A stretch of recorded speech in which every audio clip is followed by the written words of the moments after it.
Today, I have a big, bad, beefy machine. I look like a dwarf standing next to it.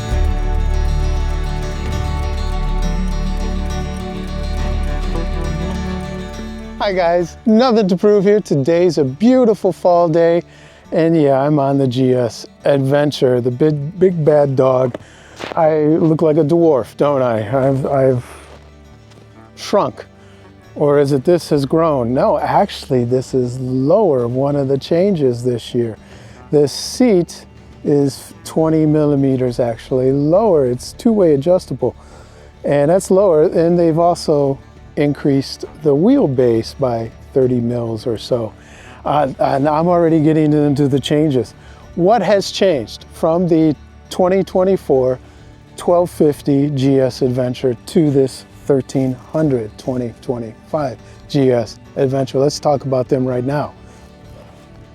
First of all, I already mentioned the seat height and the wheelbase is increased by 30 mils. But the suspension has stayed the same, the suspension travel. So how do they do that? Well, they've made everything lower and longer. And the brake discs have increased. And now this is the Evo ESA. And also the engine, of course, got bigger. We all know about this. We've been hearing about this for over a year and a half. But the fuel economy has gotten worse on this. Also the tank, or I'm sorry, not tank, is still aluminum. That's nice. But the wet weight is 1 kilo more. It's 269 instead of 268. And if you get this version, the ASA version, you're going to add 2.1 kilos on top of that 269. So all for a price increase of right around 2,400 euros here in Germany. Say, wait a minute, they've increased almost 2,500 euros. Why, Scott? Well, let's take a look at what you now get standard or base on this particular machine. You get the heated grips, you get the DCC, the dynamic cruise control, the RDC, which is your tire pressure monitoring system, keyless ride, center stand you've always gotten, auxiliary, the fog lights are now standard, and the electronic chassis DAS with the load compensation and also heated grips. So you're getting a load of stuff that if you didn't want them, too bad. You got them now, and you're paying for them. So you might as well get them. That's what BMW is saying, I guess. Now, what is the competition saying about this bike? If you look at this competition here, yeah, what's the biggest, baddest, heaviest bike on this list? These are arranged by weight. Yeah, it's the 1300 GSA at 269 there, and the 1250 was 268. But it's still also, those are wet weights, and they also have the greatest range there that you see. Now, you can get the 1300 GS, just the GS, and now you're at the top end of that scale. You're right near the Africa Twin, also there, and the Multistrada. You're near those two, and also you're the KTM SAS. Now we got to wait for the official weights of the 1300 or 1390 SAS to come out. You know, when KTM publishes that, maybe they will have published that by the time this video goes up. I don't know. But looking back at this, overall, this is still the biggest, baddest, always has been, always will be bike, and BMW has succeeded. Those are all the numbers and how everything works. How does this really feel, this engine and transmission feel on the street? It still has that whine. Listen. Hear that?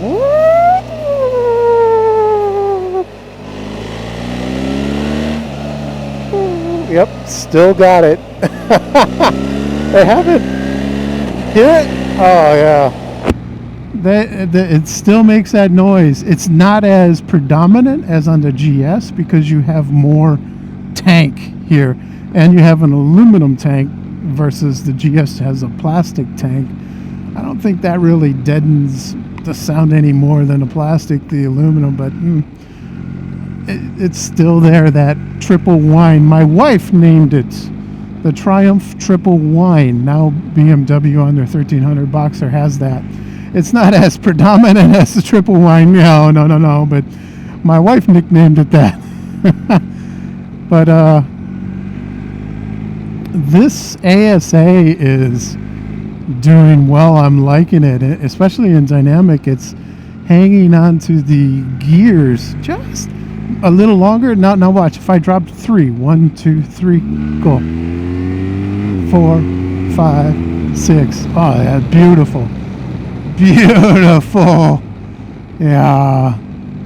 I am leaving it in drive mode, automatic mode, and then whenever I want it to shift, I just use my foot, go up or down. If I want to drop 2 gears, 1, 2, and go, 3, 4, and back up. But if I get lazy, I don't have to go over here and take it off manual. I just leave it on automatic all the time. And that's all you need to do. A beautiful autumn day on a beautiful machine. Wow, look at those colors. That is nice and beautiful. Wow. So this powertrain with this ASA, yeah, it's the 1300 motor. It has more torque low down and better or less vibration than the 1250 and the 1200. But in doing so, having less vibration, it has lost a little bit of character, I think. Yeah, I would say that. On a brisk day like today, especially going down some of these back roads, this might be still wet and only 9 degrees, so I'm a little careful. But with this, see, it hung on to 4th. It's still in 4th. Now I'll tap it twice up. Even though I'm off throttle, it'll still go. So this powertrain, this engine and transmission, is getting 2 thumbs up from me. Boom, boom. I'm in a protective little bubble. If I put the screen all the way down, now it's hitting me right up here at the visor. And a little bit on the arms, here, more here, but not very much on my upper arm and shoulders. So this windscreen is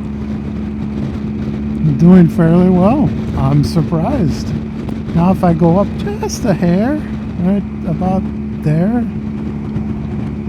Now we're doing a good Autobahn speed. 130, what is that, 80? Yeah, I'll do that. Let's see, what is this doing at? Let's set the cruise at 130. There. Oh wow, this is nice at 130. Wow, I could do this all day on this bike. And the windscreen isn't all the way up. Now, did it change much? No, not really. So if you guys are taller, that would be better. But it's not even hitting my helmet. Vibration. Almost non-existent in either foot peg. Okay, a little more on the right than the left. But in the handlebar, the grips, it's just the road feel, the road vibration, really. There's no vibration from the motor. Now that I do like right there. Yeah, that protects. Loving that. Yeah, you can just look down. Yeah, you can mount, you can put your foot out and put it up there on the Autobahn there. There, that's what that's for. Just to put your foot up. Oh, okay. Didn't know that. Thanks, BMW, for making high mount foot bars or foot pegs or whatever you want to call it. But overall wind noise, I'm very impressed with this. Although I was with the GS too, but this is I think this is the touring screen. I'll have to check on that. But oh yeah, this is nice. Cannot complain for an adventure bike. Now I'm comparing to all adventure bikes. Is the RT better? Yeah, of course it is. The 1250 RT is better. But on the Autobahn, when you compare heavyweight adventure bikes, this is getting 2 thumbs up. Boom, boom. Forks don't look any different, but this is the new Evo system. Still the same. He's travel here, 210 on the front, 220 on the rear. These are no longer 305. Now they're 310. Same change on the GS. And of course, Brembo monoblocks there with BM branding. But if you look back there, you can see the Brembo on the other piston. And this is 220 mils of travel. And of course, 2 piston Brembos there. This disc used to be 276. Now it's 285. And these are, of course, 2 piston Brembo. Now, how does this all new frame, all new ESA, Evo ESA suspension feel on the street? It's soaking up the bumps on the curviest and also bumpiest road that I can find in my area that I take all the bikes down. And this Evo ESA is, wow, all I can say is wow. It's way better than the dynamic ESA. So you have the ESA in 2008 that they put on the 1200, and that was the first gen. Then they did a second gen, then they did a third, a dynamic, and now they're on Evo. So I think they call this the 4th gen, or at least I call it the 4th gen. But wow, this suspension, all I can say is wow. It is on a whole nother level than the 1250 dynamic ESA. If you guys think the 1250 dynamic ESA on the Adventure is good, you're going to go wow when you try this. Especially when you take it down these bumpy roads. And I'm in dynamic mode and I'm like, wow, this is good. This is firm and taut, but yet it's adjusting to those tiny little bumps. It's usually hard for me to go through that stretch of road and not my voice going, and I hardly was. And that's the difference with this Evo ESA suspension. And man, these brakes are awesome too. They're not the Hayes, it's the Brembos. Mono block 4.32s, but they're still good in the rear too. Oh yeah, the rear is good. So overall, suspension and brakes, yeah, that's nothing but 2 thumbs up from me. Boom, boom. This is set up for the aluminum cases. If you take these off, you'll see the connection for the Vario cases there and there.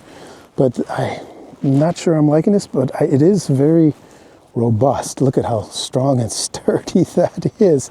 Also, let's take a look at this bad boy right here. Yeah, this is new this year too. They have that to help protect this because you cannot get the bars that come up anymore. Because here they're making this to attach bags to protect it. So this is to protect this beautiful tank. So between the hand guard and this should not, in theory, get scratched.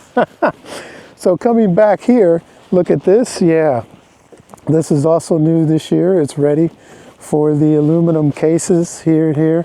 And of course the longer shaft drive, which makes the wheelbase 30 mils longer, which allows them to lower this 20 mils.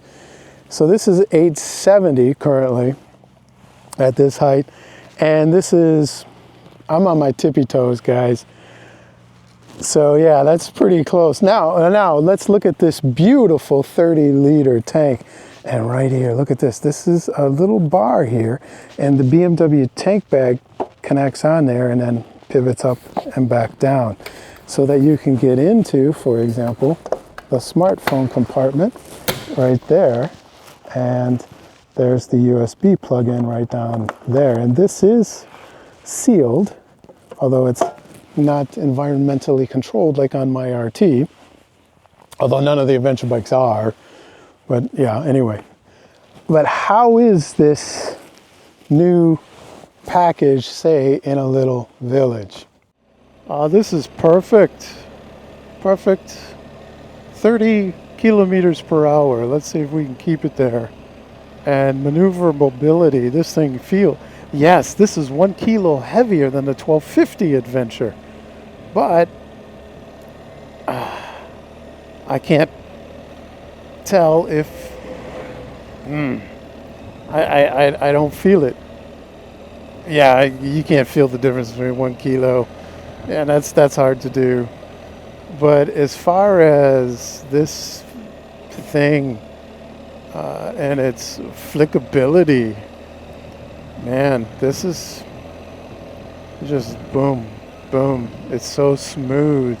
Whereas the Africa Twin will kind of drop in, this, no, it's just smooth all the way through the lean in, the turn in. And this riding position is ever so comfortable. But I would want to get the low seat option, bring it down to 850 or even lower. If I were to get this thing, I think it'll go down to 830. I think. I'll have to look. I'll put it up. But in a little village like this, yeah, this, of course, this is a touring machine. It's not a little city, tiny village commuter to where you're just putting around. No, this is made to do miles, and a lot of them, and fast. That's what this bike is. But for its size and its girth and its footprint and there, I just tried to go with my left hand to pull in the clutch. But in a little village, this thing's getting 2 thumbs for its size and its purpose. Boom, boom. Hello, an RT. Windscreen, optional windscreen, loving that there. That's nice. And what you can do with these controls is you can press and hold this, and now I can do my heated grips on here. I'll turn them off right now, and heated seat. So there. Or if you press it, and then you can choose whichever hotkeys you want of the 1, 2, 3, 4, 5 options that you want to hotkey there. As you can see, I have windshield there, and then if I hold it, it goes to Heizungen as heated grips, and windshield is okay. It's about the same. So that's still the 6.5 TFT that has been around since 2018. Still an excellent TFT. Yes, it still competes against the competition today. Overall verdict on this bad boy: it is a big bad boy. This thing, you can gear this thing up for right around 30K. You can actually go with the tank case and these side cases too. Put one on here, tank case, and also they have cases that will fit right here also. And your aluminum cases, you're approaching 32K for this bad boy. With the 3 packages on this, because the GS has 4 packages, but the Adventure, you eliminate one of those packages because you're the base model. So yeah, this is the base model is right around 20. Okay, it's 19.7 or 8 here in Germany, and then the base Adventure is 22.4. So yeah, what are you getting for that? You're getting beautiful aluminum 30-liter fuel tank and a few other things with this, and you can, I think I would go for the aluminum luggage on here instead of the Vario cases. I don't like the performance of those Vario cases. That's just my humble opinion, guys. All right, guys, would I buy? I like to say that. I am not going to buy this bike like I bought the GS last year at this, well, actually in November. I'm not going to buy it. I could actually, but I lost my shirt. I lost about 11–12% on the 1300 GS. I just sold it last month. No, 2 weeks ago, 3 weeks ago. And yeah, I sold it in the fall, so it's going to get discounted. If I'd sold it in the middle of summer or spring, I would have gotten a lot more for it. But that's my fault. But I won't buy this. All right, guys, I hope you've enjoyed this review, and if you have, I hope you give me a thumbs up and subscription. As usual, guys, ride safe and ride like there's nothing to prove. Take care, guys.